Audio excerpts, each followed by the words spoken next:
Nagasaki. O segredo de 250 anos que a maior bomba do mundo não conseguiu apagar. O Porto Jesuíta e os cristãos ocultos, século XVI. Até meados do século XVI, Nagasaki era apenas um pequeno e pacato vilarejo de pescadores. Tudo mudou em 1543, quando navegadores portugueses aportaram acidentalmente no sul do Japão, introduzindo duas coisas que mudariam o país para sempre: armas de fogo, arcabuzes e o cristianismo. Em 1569, o daimyo, senhor feudal local, Omura Sumitada, converteu-se ao catolicismo, tornando-se o primeiro senhor feudal cristão do Japão. Para proteger o comércio de seda com os portugueses e obter vantagens militares, ele abriu oficialmente o porto de Nagasaki em 1571 e, anos depois, doou a administração da cidade à Companhia de Jesus. Durante um breve período, Nagasaki foi, essencialmente, uma colônia jesuíta e o maior polo cristão da Ásia Oriental. A Idade das Trevas, perseguição e martírio. A rápida expansão do cristianismo começou a soar como uma ameaça de invasão estrangeira para os unificadores do Japão.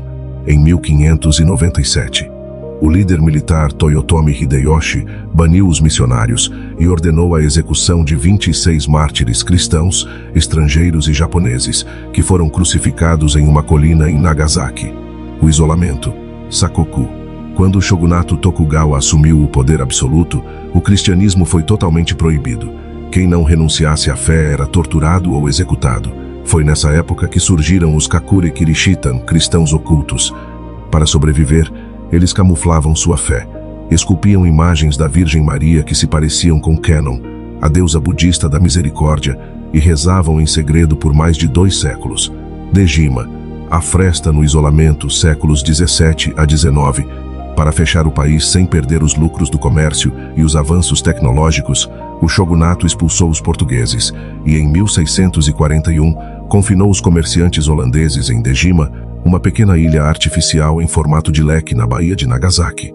Durante mais de 200 anos de isolamento nacional, Sakoku, Nagasaki foi o único lugar de todo o Japão autorizado a fazer comércio com o Ocidente, via holandeses e com a China. Por essa pequena ilha, o Japão importou ciência, medicina, óptica e livros ocidentais, um campo de estudos que os japoneses chamavam de Hangaku, aprendizado holandês. Da mesma forma, produtos como o café, o chocolate, o pão e a cerveja entraram no Japão por ali. A abertura e a industrialização era Meiji. Em 1859, o Japão foi forçado a abrir suas fronteiras. Nagasaki transformou-se rapidamente em um porto livre internacional e um motor da modernização japonesa. O empresário escocês Thomas Glover instalou-se na cidade e ajudou a introduzir as primeiras ferrovias a vapor, minas de carvão modernas e técnicas de construção naval de ponta. A empresa que comprou os estaleiros de Glover foi a Mitsubishi, transformando Nagasaki em um polo industrial gigantesco de fabricação de navios de guerra para a Marinha Imperial Japonesa. Com a liberdade religiosa restaurada, os cristãos ocultos saíram das sombras e ajudaram a erguer a Catedral de Urakami, que na época era a maior igreja católica da Ásia. O alvo secundário, 9 de agosto de 1945. Devido aos seus enormes estaleiros e fábricas de armas da Mitsubishi, Nagasaki tornou-se um alvo estratégico crucial durante a Segunda Guerra Mundial. No entanto, a cidade nunca foi a primeira opção para aquele dia. A primeira escolha do bombardeiro americano Boxcar era a cidade de Kokura. Porém, na manhã de 9 de agosto, Kokura estava coberta por uma densa névoa e fumaça de bombardeios anteriores. Sem visibilidade visual para lançar a bomba, o avião deu 3 voltas sobre a cidade, o combustível começou a acabar e o piloto seguiu para o alvo secundário, Nagasaki. Nagasaki também estava nublada, mas uma brecha de última hora nas nuvens permitiu ao bombardeiro visualizar o vale industrial de Urakami. Às 11h02, a bomba de plutônio Fat Man explodiu a cerca de 500 metros do chão, a geografia que salvou vidas. A bomba de Nagasaki era 50% mais potente que a de Hiroshima.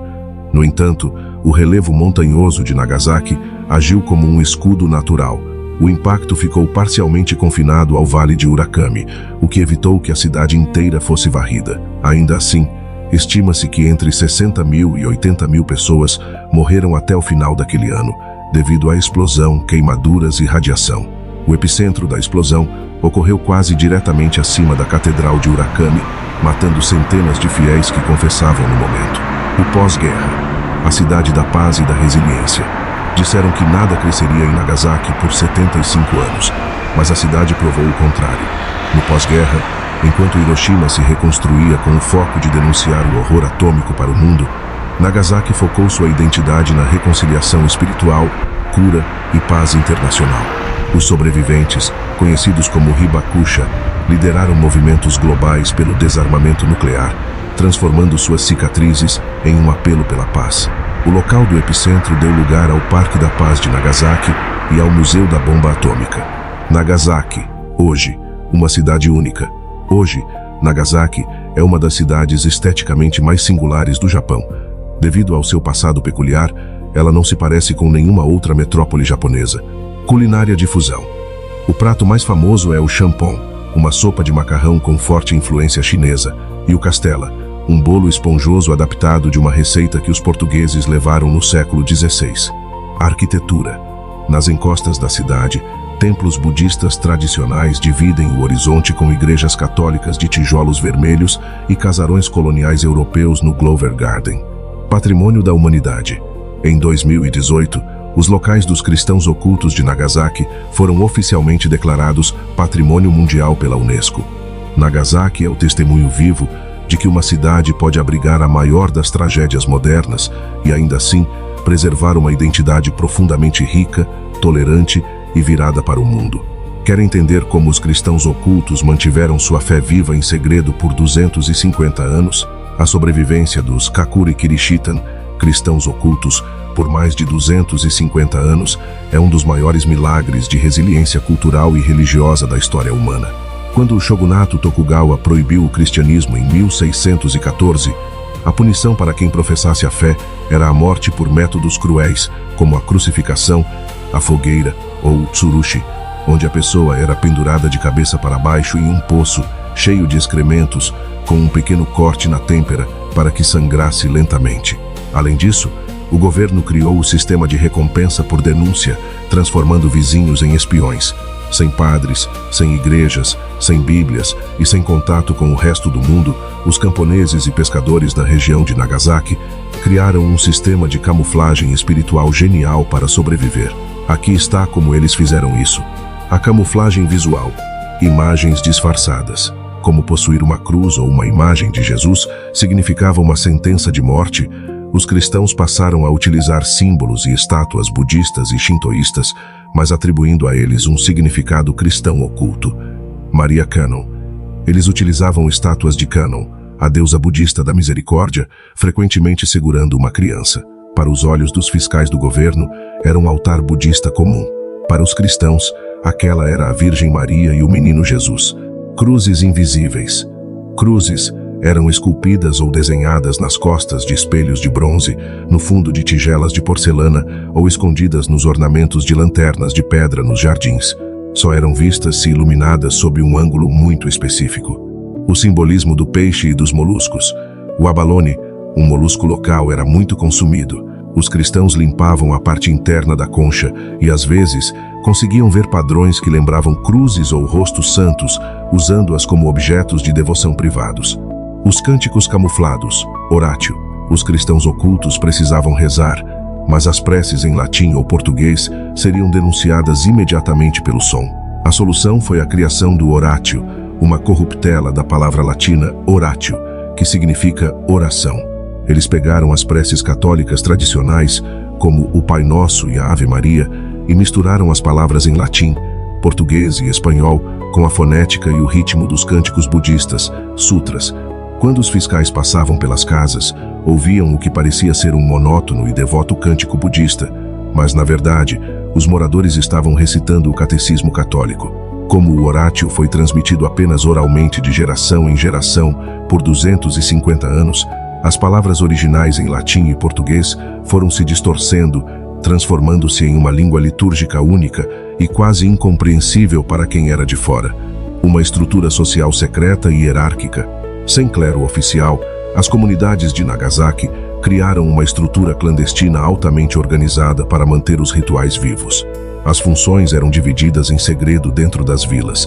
O Shkata, o líder, guardava o calendário litúrgico, calculado de cabeça ou em papéis escondidos, para saber as datas exatas do Natal, da Quaresma e da Páscoa. O Mizukata, o batizador, responsável por batizar os recém-nascidos. Como o batismo é o único sacramento católico que pode ser administrado por um leigo em caso de emergência, eles se agarraram a isso para garantir que as novas gerações fossem formalmente cristãs. O Oshiaku, o avisador, responsável por espalhar os avisos de reuniões secretas ou alertar sobre a chegada de inspetores do governo. As reuniões aconteciam tarde da noite, em praias isoladas, ilhas desertas próximas a Nagasaki, como as Ilhas Goto, ou no interior de cavernas. O teste do fume e o perdão coletivo. Para caçar os cristãos, o governo de Nagasaki realizava um teste anual obrigatório chamado Fumi, imagem para pisar. Todos os habitantes da cidade e vilarejos vizinhos, homens, mulheres, crianças e idosos, eram obrigados a fazer fila e pisar em uma placa de bronze com a imagem de Cristo ou da Virgem Maria. Quem hesitasse era preso e torturado. Para sobreviver, os cristãos ocultos pisavam no Fumi. No entanto, o peso psicológico e espiritual dessa apostasia forçada era devastador para eles. Ao voltarem para casa, eles se reuniam em segredo, chicoteavam-se em penitência, recitavam o orátil pedindo perdão a Deus e queimavam os sapatos que usaram para pisar na imagem, misturando as cinzas com água para beber como um ato de purificação. Eles acreditavam que Deus entenderia que o ato era apenas externo, para salvar suas famílias. O fim do segredo. O milagre do Oriente. Em 1865, após o Japão ser forçado a se abrir para o mundo, missionários franceses construíram a Igreja de Oura em Nagasaki para atender os residentes estrangeiros. Os japoneses ainda eram proibidos por lei de entrar ali ou de serem cristãos. Em 17 de março de 1865, um pequeno grupo de camponeses locais entrou discretamente na igreja. Uma mulher idosa aproximou-se do padre francês Bernard Petitian, sussurrou no ouvido dele: "O nosso coração é igual ao seu", e perguntou onde estava a estátua da Virgem Maria. O padre ficou chocado ao perceber que aquela comunidade de camponeses pobres não apenas era católica, mas mantinha a fé viva há 7 gerações, sem nenhum contato externo. O Papa Pio IX declarou o evento como o milagre do Oriente. Hoje, embora a maioria dos descendentes tenha se fundido novamente à Igreja Católica Oficial ou tenha deixado de praticar, o legado dos Kakure Kirishitan permanece vivo nas tradições locais de Nagasaki e em suas igrejas de tijolos vermelhos, que hoje são patrimônios da humanidade.